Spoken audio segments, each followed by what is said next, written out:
Real सतगुरु वह है जो सत पर से पर्दा को हटा दे।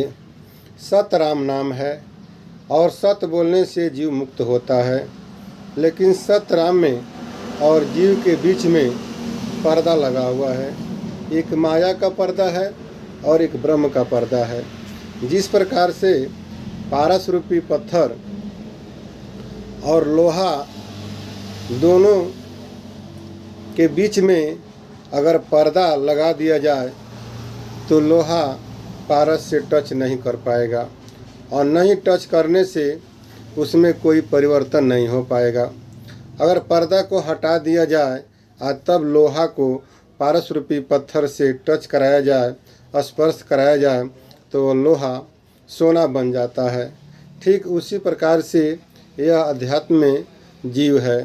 जीव जब तक सतराम अपने मालिक अपने पीव के साथ वह स्पर्श नहीं कर पाता है तब तक उसे कोई फायदा नहीं होता है। लेकिन बीच में यही माया और ब्रह्म का दूगो पर्दा है। यह पर्दा कैसे हटेगा, इसके लिए सतगुरु की सत्संग की आवश्यकता होती है।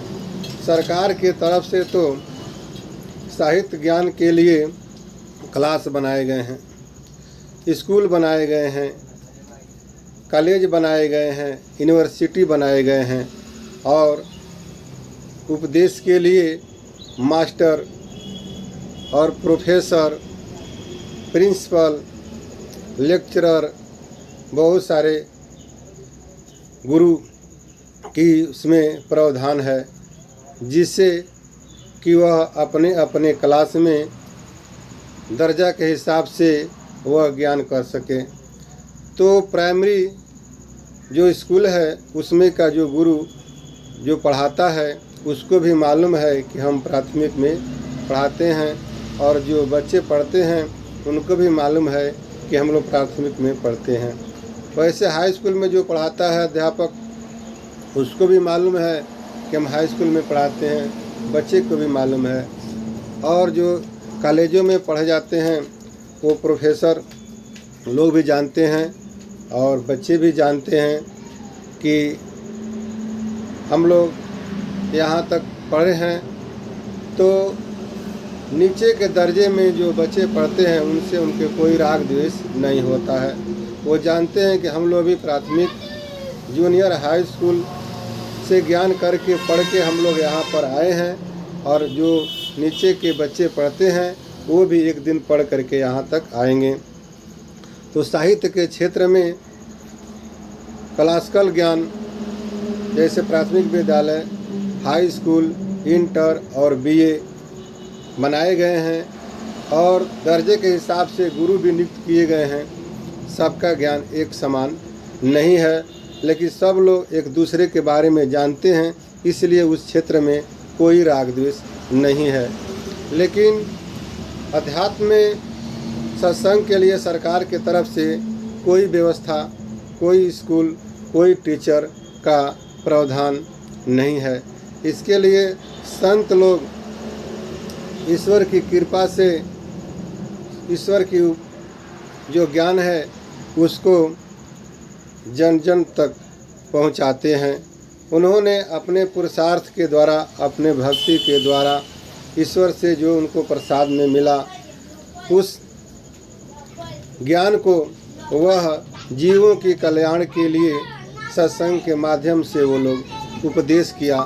लेकिन आज के पहले जब देश आज़ाद हुआ उसके पहले जितने भी संत लोग आए सब लोग गुलाम भारत में आए, और गुलाम भारत में किसी की वाणी की स्वतंत्रता नहीं थी जो कि अपनी बात को वह समाज में खुला रूप से रख सके।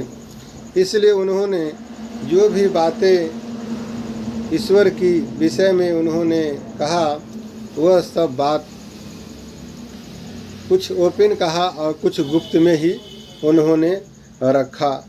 इसलिए जो भी शास्त्र हैं संतों का, और चाहे वेद पुराण शास्त्र हैं, उनमें जो भी बातें हैं वह सब मिली जुली बातें हैं, कोई दर्जा वाइज बात उसमें नहीं है जो कि कोई यह समझ सके कि हम प्राथमिक विद्यालय में जैसे पुराण के सिद्धांत के अनुसार हम भक्ति करते हैं तो हमको आगे का भी ज्ञान करना है, ऐसा समझ इस क्षेत्र में नहीं है।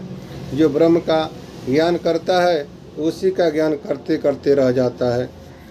जो स्वरूप का ज्ञान किया है वह स्वरूप के ज्ञान किए रह जाता है, उसको न आगे मालूम क्लास के विषय में और न ही पीछे मालूम। तो इस सब भ्रम को दूर करने के लिए जिस प्रकार से हिंदी साहित्य, हिंदी भाषा के क्षेत्र में जब तक भारतेंदु बाबू नहीं आए थे तब तक हिंदी भाषा भी खिचड़ी में था, वह शुद्ध रूप में नहीं था।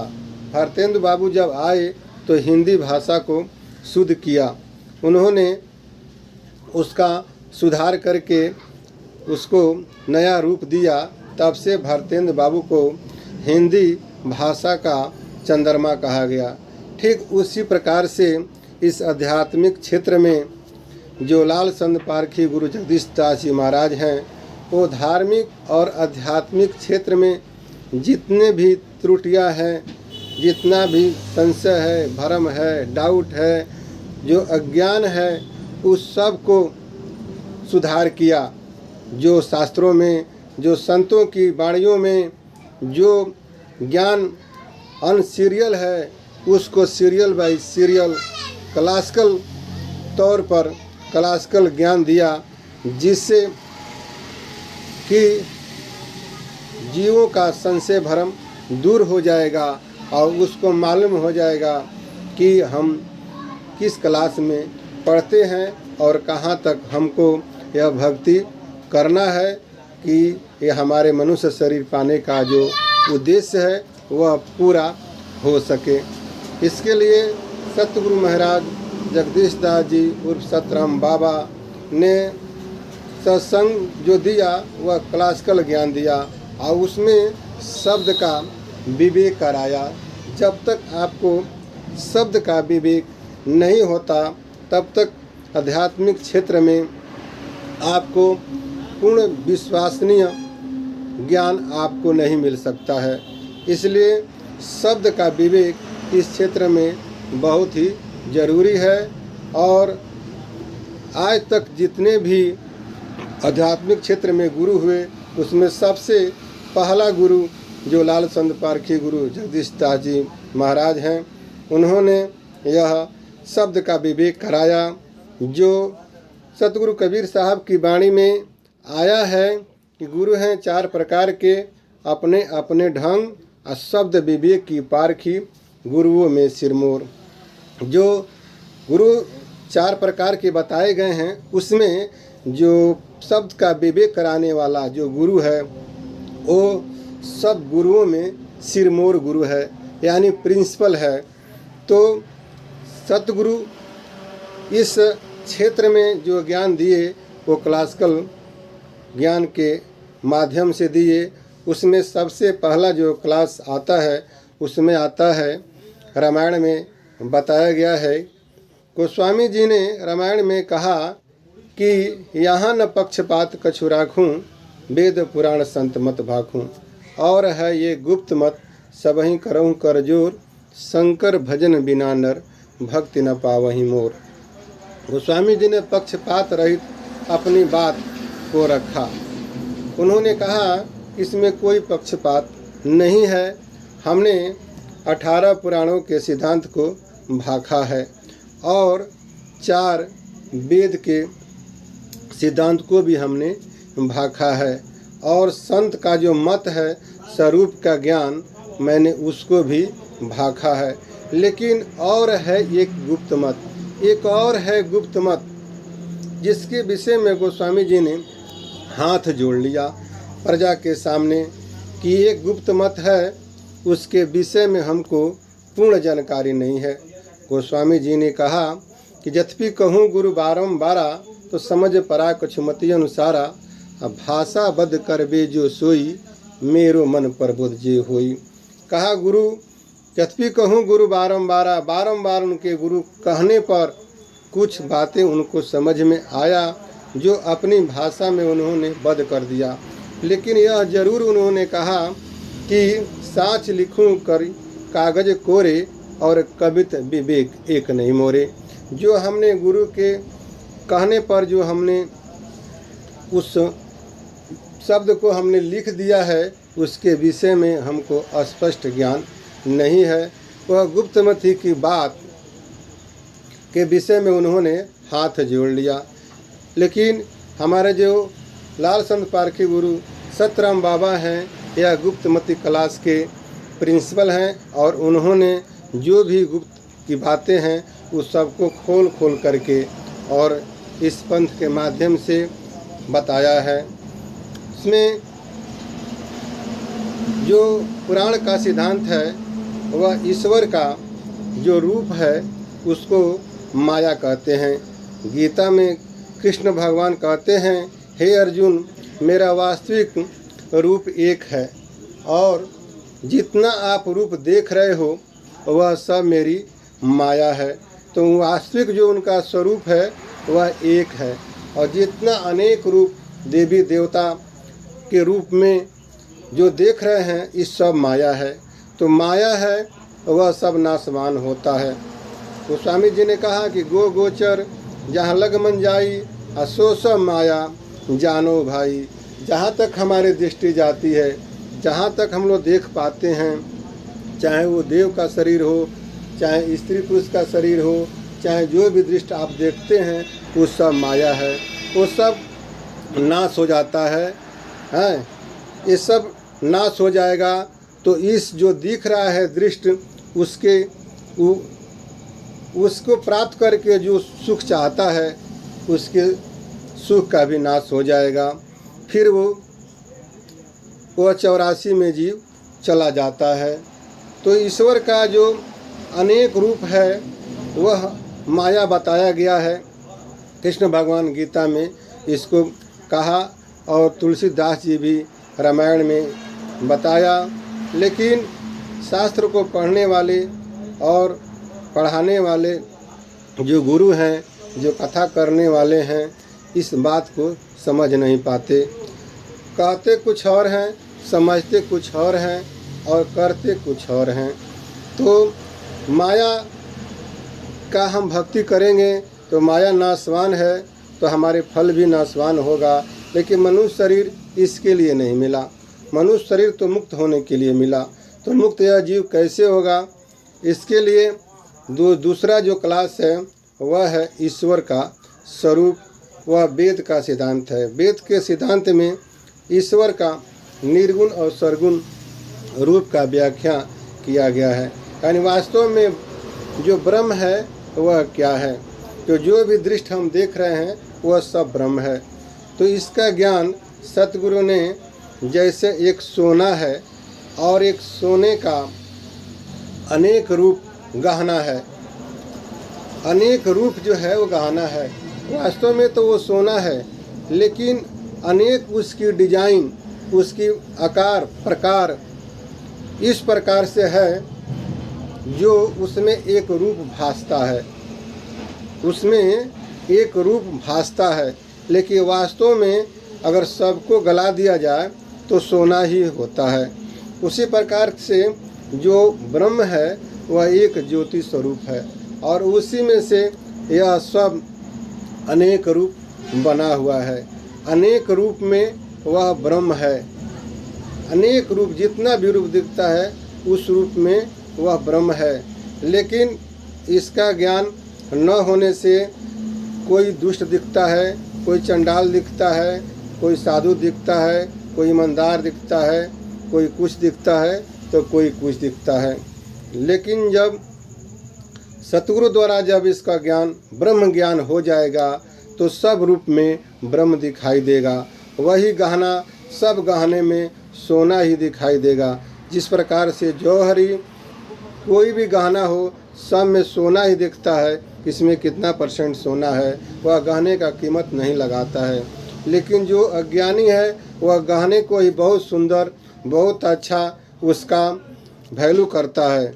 उसी प्रकार से जो सत्य के जानकार हैं, जो ब्रह्म ज्ञानी हैं, वो राग द्वेष से रहित होकर के सब में एक ही ब्रह्म को देखते हैं। उसे कहते हैं ब्रह्म ज्ञान। तो जब ब्रह्म ज्ञान हो जाएगा तो संसार में जितना भी रूप है सब खत्म हो जाएगा। कोई अच्छा और कोई बुरा, कोई भला और कोई गैर नहीं दिखेगा, सब में ब्रह्म को दिखेगा। यह ज्ञान ब्रह्म ज्ञान होता है। उसके बाद से स्वरूप ज्ञान आता है। जब तक हम अपने आप को भी नहीं जानेंगे कि हम क्या हैं, तो इसके विषय में सतगुरु ने बताया कि वेदांत के सिद्धांत के अनुसार जीव को अपने स्वरूप का ज्ञान करना है। जीव का नाम अनुराग सागर में सुहंग बताया गया है। सु मने सुंदर, अह मने हम सुंदर हैं। प्रभु ने इस जीव को सत चेतन धन आनंद राशि बनाया। यह जीव प्रभु का अंश है। अंश मतलब होता है सेवक। स्वामी और सेवक का भाव होना चाहिए। यह जीव अपने स्वामी के प्रति अपना श्रद्धा प्रेम इसके अंदर होना चाहिए, लेकिन यह नहीं हो पाता है, इसलिए कि ब्रह्म द्वारा प्रपंच करके वेद पुराण शास्त्रों में ऐसा लिखा गया है। गोस्वामी जी ने कहा कि विधि प्रपंच गुण अवगुण साना, कहे वेद इतिहास पुराना।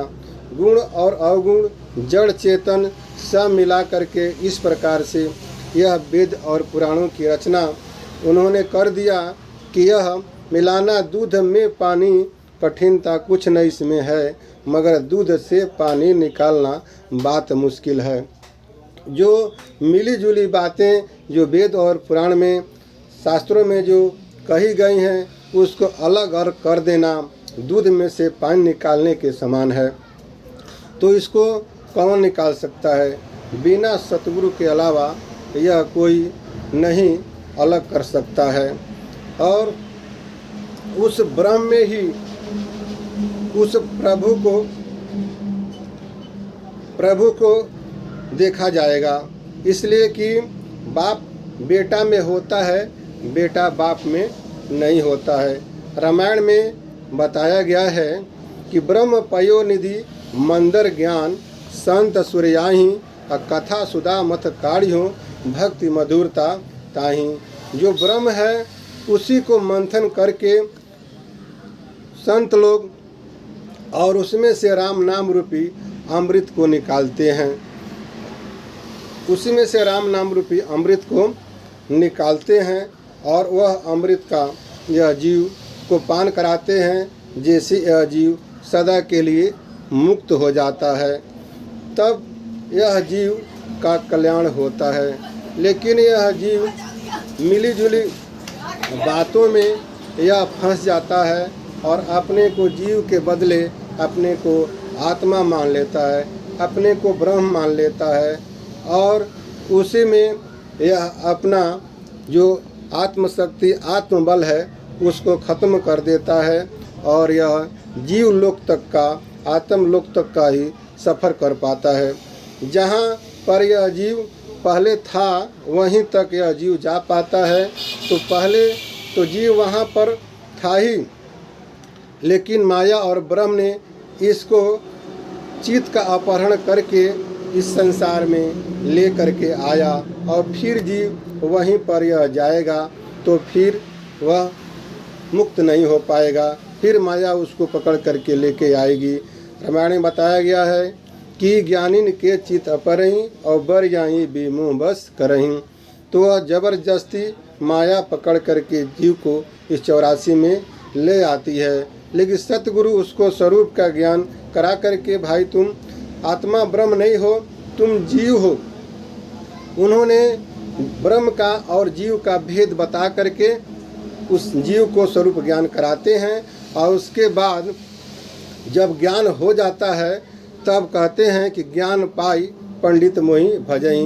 जब तक उसको सच्चा ज्ञान, रियल ज्ञान, स्वरूप ज्ञान जब तक उसको नहीं हो जाता है, तब तक उस प्रभु को, उस मालिक को, अपने पीर को, सतराम जी को नहीं जान पाता है। जब ज्ञान हो जाता है तभी उस मालिक को जान पाएगा, और जब जानेगा तब उनकी भक्ति वह करेगा, उनके नाम का सुमिरन भजन करेगा। वो मालिक का आर्डर है कि गांव बाजार के पास न जाना, अब बंदा झोली भर के लाना है। तो गांव कहते हैं इस शरीर को और बाजार कहते हैं इस संसार को। इसमें दोनों में का नाम, दोनों नाम नहीं चाहिए। और इससे परे, निर्गुण और सरगुण के परे जो मालिक का नाम है सतराम, उस नाम को लेकर के अपने चित्त रूपी झोली में सुरत करके यह जीव उस मालिक का सुमिरन भजन करके जीव को प्राप्त हो सकता है। तो सतराम का भेद जो बतावे, जो जीव का स्वरूप ज्ञान करावे और ब्रह्म का जो ज्ञान करावे, और जो ब्रह्म का जो अनेक रूप माया है उसका ज्ञान करावे, और सब ज्ञान करा करके जो जीव के मालिक पार ब्रह्म परमेश्वर भवसागर के पार हैं, उनकी भक्ति बता करके जीव को सदा के लिए जन्म मरण से मुक्त कर दे, वही सतगुरु कहाता है, रियल गुरु कहाता है। बोलिए सतगुरु महाराज की जय जय जय, सतराम बाबा की जय जय जय।